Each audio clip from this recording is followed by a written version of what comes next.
This is Stuart with Mainly Vandas. Today we're going to talk about species Vandas and more specifically the tessellata species and how to determine whether or not if you have a species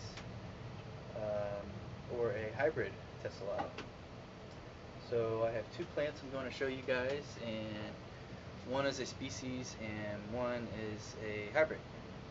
So I'm going to point out the differences and what, from my experience, has shown me that one is a true species and one is most definitely a hybrid. So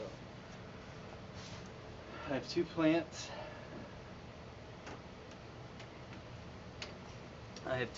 Here.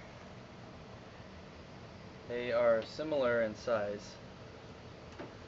The width of these plants is about the same. I'd say maybe about a foot across at the most.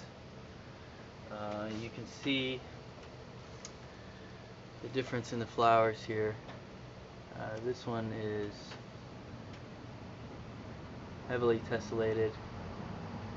There's a nice lip on it. It's a large flower, larger than say this one. This one has some tessellation in it, not a lot, but this one is, if you can tell, I mean, they have similar shape. So let's get with the differences here. I'm going to hang this one back up here. Okay, so with this one, I'm going to get kind of close to the camera here so we can tell. This one, you see, it does have a nice lip on it. It has these side lobes right here are not necessarily pointed. I will show you on the other flower how the side lobes are actually pointed and they come to a hook. You can see inside the column there that there's no distinct W or anything else in there. It's kind of hard to see here.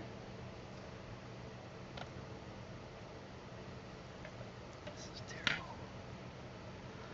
So inside the column here you can see that there's no necessarily distinct shape or anything else. And I'll show you on the other flower what I'm talking about. You can see on the side lobes here that they are a little pointed, but with the other flower I'm going to show you, you'll definitely see the difference. Underneath the lip here is a little cup-like shape. It's not. This definitely, from this flower, definitely got the tessellata characteristic of that. So, you know, that is one characteristic that it definitely got from the tessellata parent. This is in fact a hybrid. This is Claire Florist, Vanda Claire Florist, which is a hybrid of tessellata and Stylus coletus. So I'm going to go to the species now.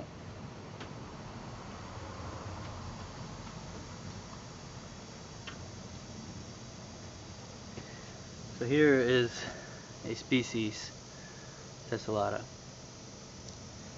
Now, as you can see, the side lobes on this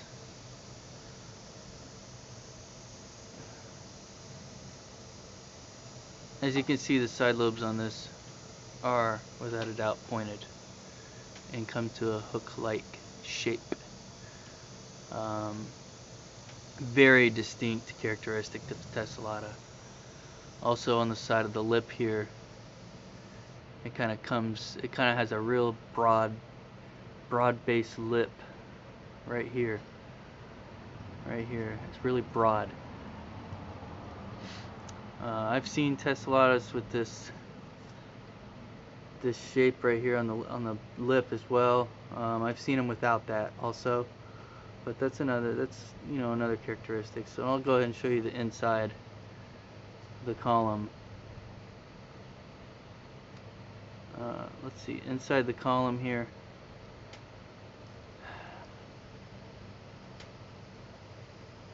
So here's inside the column. You can see in there that there's a distinct W, the letter W. That is how you can tell if it's a tessellata or not. And also I'll go ahead and show you the cup light underneath the lip. So there's the cup. It's definitely indented. Another characteristic of tessellata is the width of this plant. As you can see, it's not all that big. Tessellata will get big and tall. However, they will stay about a foot wide throughout their life. So, and they do produce kikis. So I've cut this plant multiple times, and it'll bloom on a smaller plant like this. So I appreciate that, folks. If you like this video, I appreciate you go ahead and giving it a like and subscribe to my channel. I'm going to be posting some more videos like this, try to show you the differences between the Vandas and of course some other types of genres.